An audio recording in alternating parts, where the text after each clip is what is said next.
Hello, and welcome back to our daily English talk. I'm very glad you are here with us today. This is a calm and supportive place where you can practice English slowly. Please take a gentle breath and relax your shoulders. Hi, everyone. We're happy you're here. You don't need to rush or feel pressure. This lesson is slow, clear, and practical.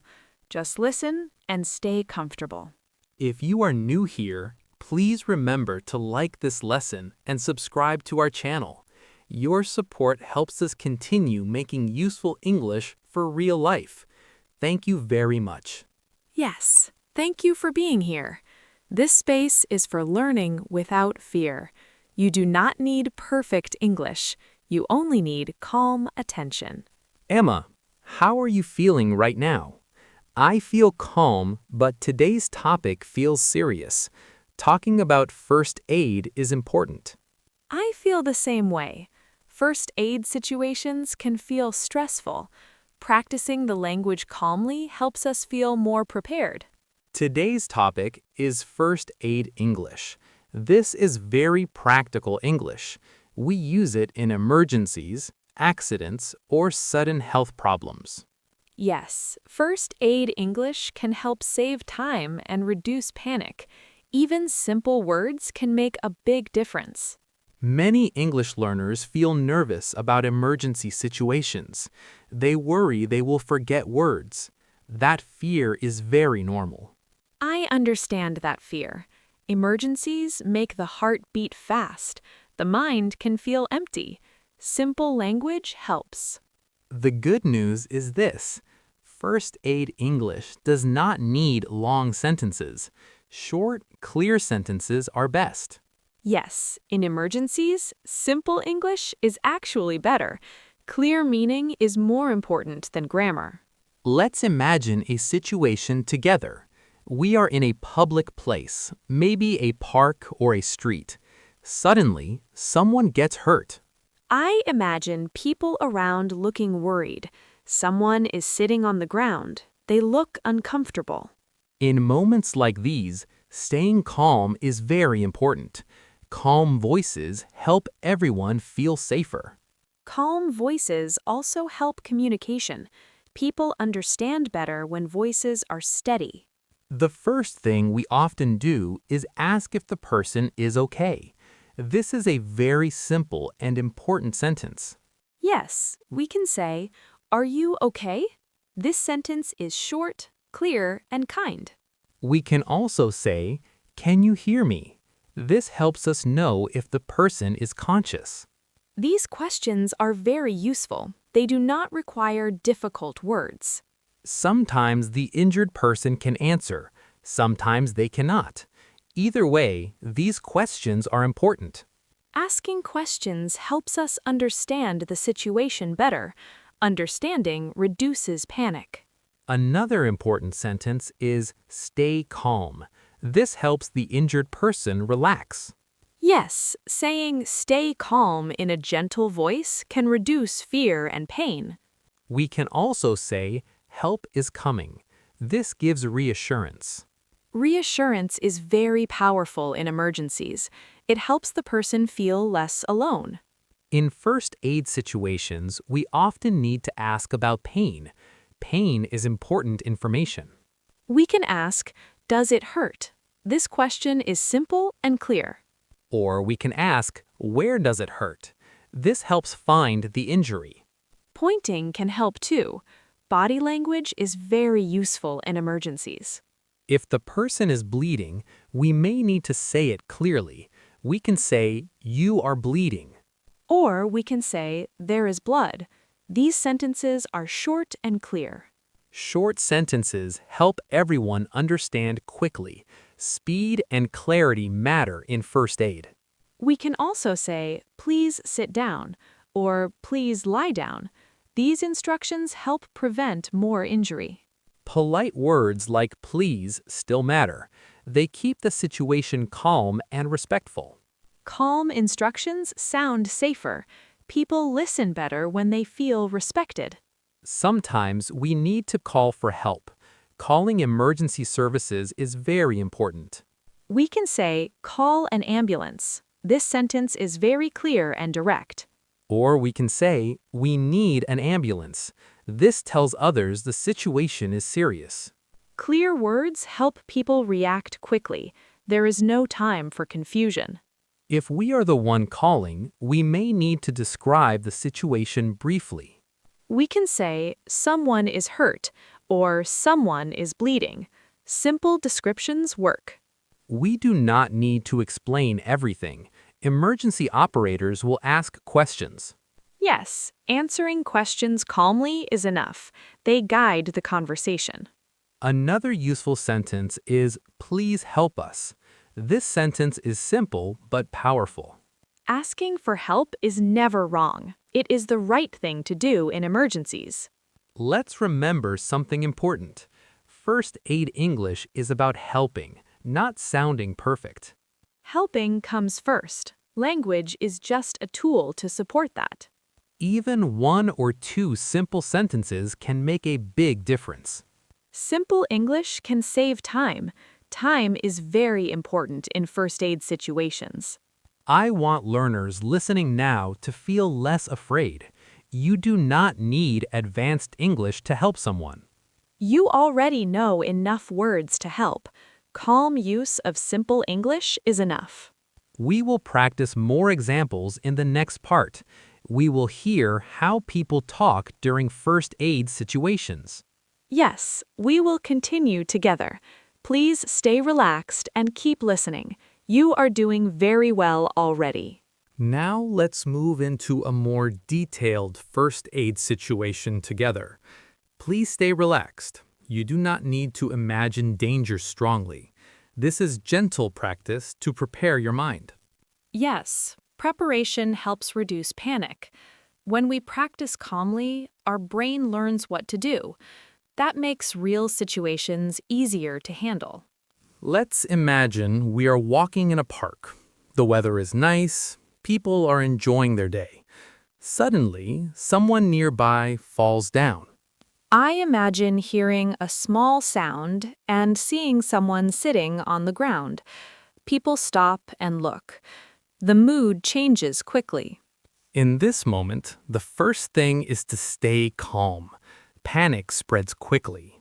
Calm spreads too. I remind myself to breathe slowly. One slow breath helps my body stay steady. I walk toward the person carefully. I keep my voice gentle. I do not shout unless it is necessary. A calm approach helps the injured person feel safer. Feeling safe helps reduce shock. I speak clearly and say, "Are you okay?" This sentence is simple and caring. If the person responds, that is a good sign. It tells us they are conscious. If the person does not respond, I try again calmly. I say, "Can you hear me?" Asking simple questions helps us understand the situation quickly. If the person says they are hurt, I ask another simple question. I ask, where does it hurt? This question helps find the injury. The person may point. Pointing is very helpful. I listen carefully to their answer. I do not interrupt. Listening is part of first aid communication. Listening helps us choose the next action. Good first aid starts with understanding. If I see blood, I describe it clearly. I say, you are bleeding. Clear words help others around understand what is happening. I may also say, there is blood on your arm. This gives location information. Location words like arm, leg, or head are very important in first aid. If the person looks dizzy, I can say, please sit down. This helps prevent another fall. Simple instructions can prevent the situation from getting worse. If the person is already on the ground, I may say, please stay still. Staying still can be very important for injuries. Clear instructions help. I always use a calm tone. Even serious instructions can sound gentle. Tone matters as much as words. Calm tone builds trust. Now let's imagine other people are around. I may need to ask someone for help. Asking for help is a key first aid skill. We do not handle emergencies alone. I look at one person and say clearly, please call an ambulance. Direct instructions work better than general ones. One person, one task. I may also say, please help us. This invites support from others. Simple requests create teamwork. Teamwork helps in emergencies. If I am the one calling emergency services, I speak slowly and clearly. Emergency operators are trained to listen. They ask clear questions. I can say, someone is hurt. This sentence explains the situation quickly. I can add, we are in the park. Location is very important. I answer questions one by one. I do not rush. The operator guides me. Letting the operator guide the call reduces stress. While waiting for help, I stay with the injured person. I do not leave them alone. Staying nearby gives emotional support. Emotional support is part of first aid. I may say, help is coming. This sentence gives comfort. Comfort helps reduce fear and shock. If the person looks scared, I can say, you are not alone. These words are simple but powerful. They help the person feel safe. I avoid using complex language. Emergencies are not the time for long explanations. Simple English is best English in first aid situations. I also watch the person's condition. I notice breathing, movement, and response.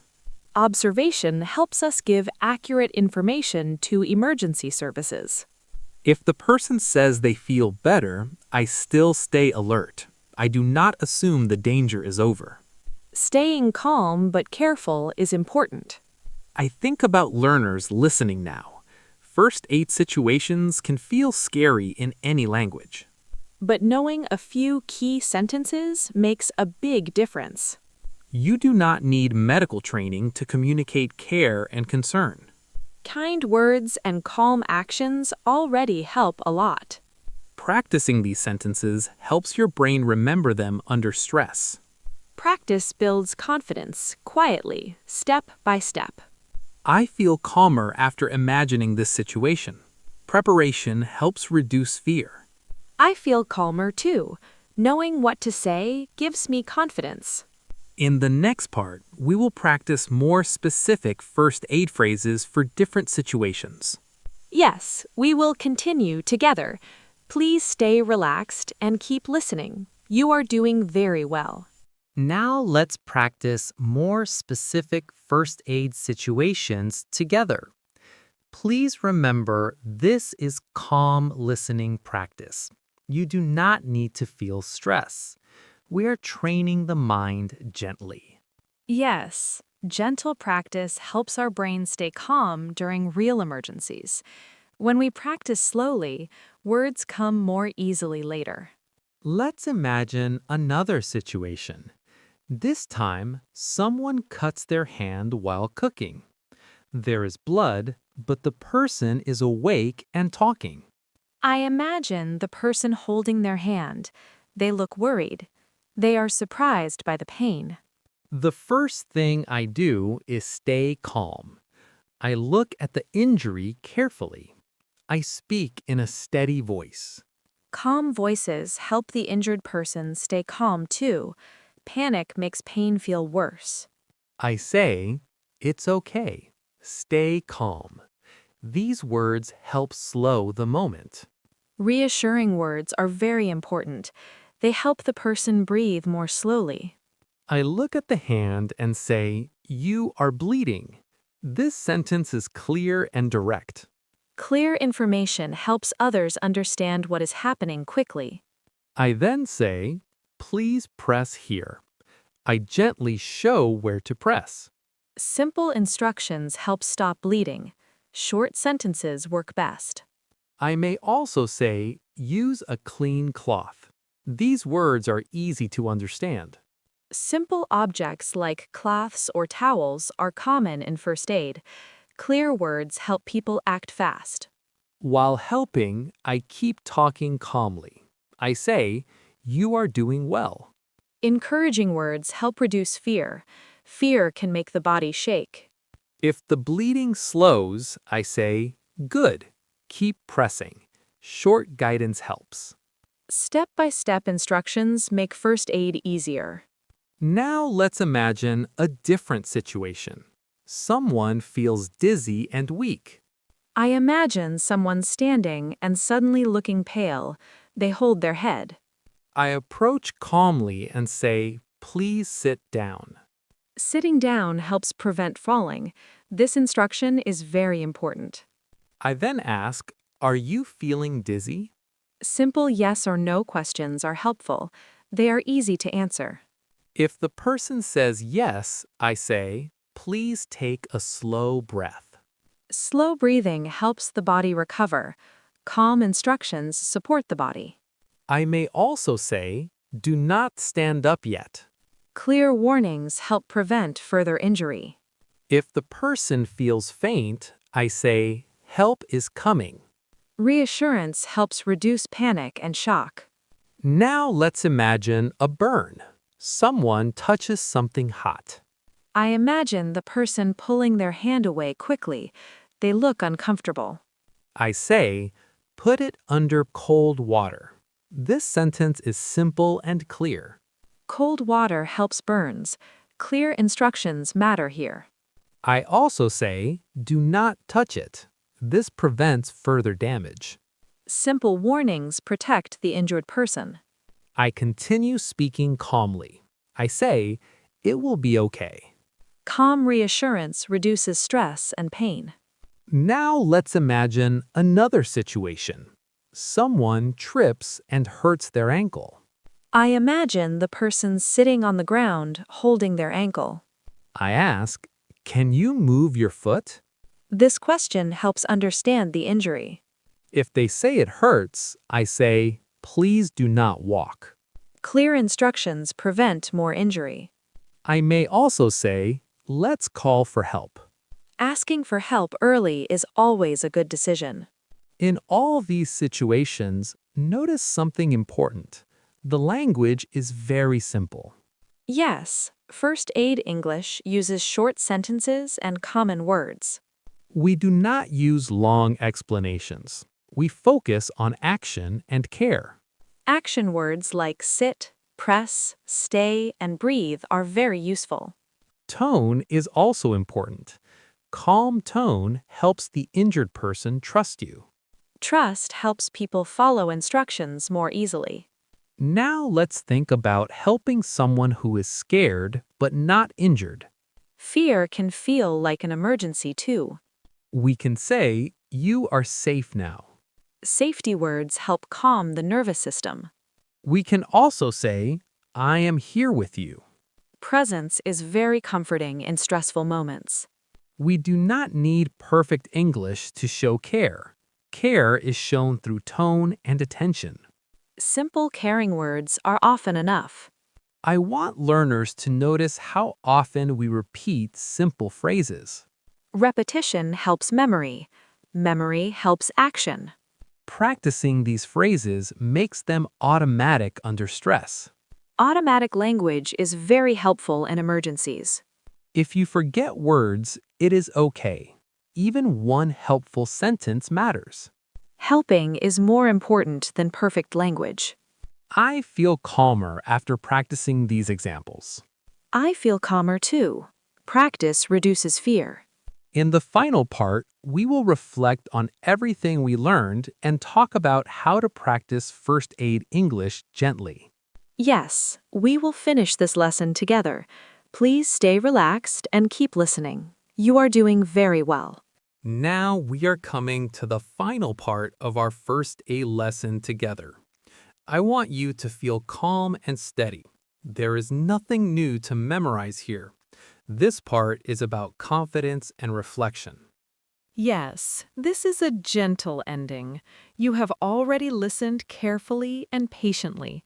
That alone is a strong step in learning practical English. Let's slowly look back at what we practiced today. We talked about first aid English for real situations. We learned that emergencies need simple and clear language. Simple English is not weak English. And first aid, simple English is the best English. It helps people act quickly and safely. We practiced asking important questions like, "Are you okay?" and "Can you hear me?" These questions help us understand the situation fast. Yes, these questions are short, clear, and caring. They are easy to remember even under stress. We also practice giving calm instructions. "Please sit down." "Please stay still." "Press here." These sentences guide action. Action words are very important in first aid. Sit, stay, press, breathe. These words help prevent more harm. We learned how to describe injuries simply. "You are bleeding." "It hurts here." "There is pain in the leg." Describing clearly helps others understand quickly. Pointing and body language support the words. We also practiced calling for help. Saying, "Call an ambulance" or "Please help us" is very important. Asking for help is not weakness, it is responsibility. First aid is about teamwork. One important idea we repeated many times is staying calm. Calm voices help injured people feel safer. Calm voices also help our own mind stay clear. Clear minds make better decisions. We practice speaking slowly and using pauses. Pauses are allowed. Silence is allowed. Calm communication is allowed. Yes, first aid English does not need speed, it needs clarity and care. Another important lesson is this: you do not need perfect English to help someone.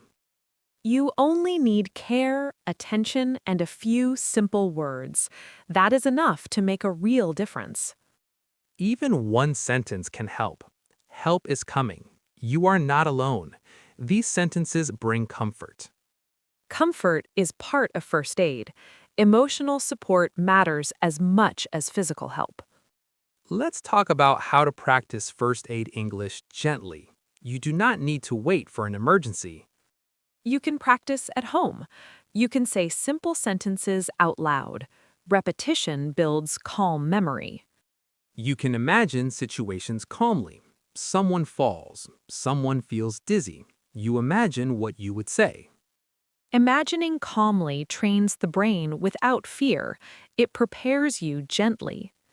You can also listen to this lesson again. Listening builds familiarity. Familiar words come faster under stress.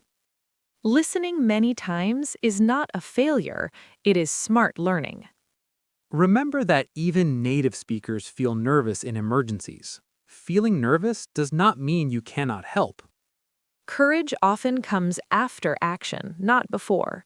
Doing something small is better than doing nothing. If you forget a word, that's okay. Use gestures. Use simple words. Stay present. Presence and calm attention already help the injured person feel safer. First aid English is not about sounding correct. It is about being helpful and kind. Kindness crosses language barriers. Tone and intention matter deeply. I want learners listening now to feel encouraged. You are more prepared than you think. You already know enough English to help in small ways. Small help still matters. Learning first aid English gives you confidence and responsibility. It helps you care for others.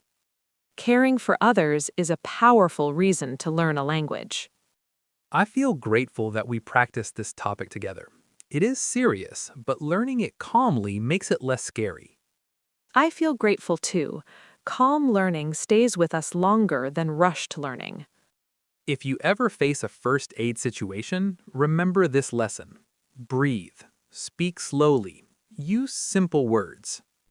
Trust yourself. Trust calm communication. Please remember that you can return to this lesson anytime. Practice does not have to be fast. Slow practice builds strong confidence. Thank you for staying with us through this full conversation. Thank you for your patience and focus. Yes, thank you for being here. Your effort matters more than you know. We will continue practicing real-life English together in future lessons, step by step, calmly. Until then, take care of yourself and others. Goodbye for now. Keep practicing gently. One calm step at a time.